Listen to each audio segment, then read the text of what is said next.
mà đánh chụp mày ra hay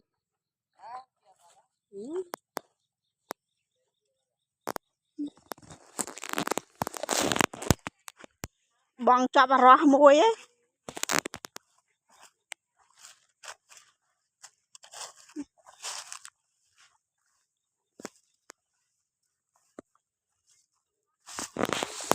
để ô nó dồn tiệm mà đặt cái đau đi ẩn tùm cặp bầu xây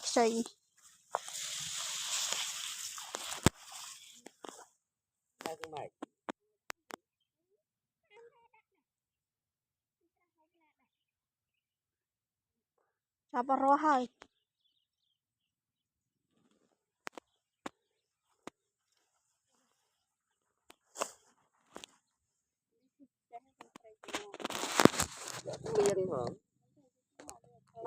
chị với cho cái này chị hay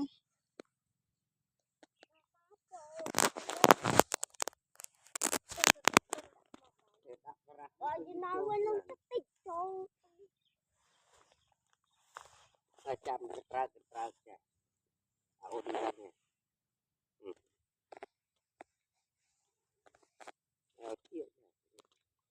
rồi mà cái đâu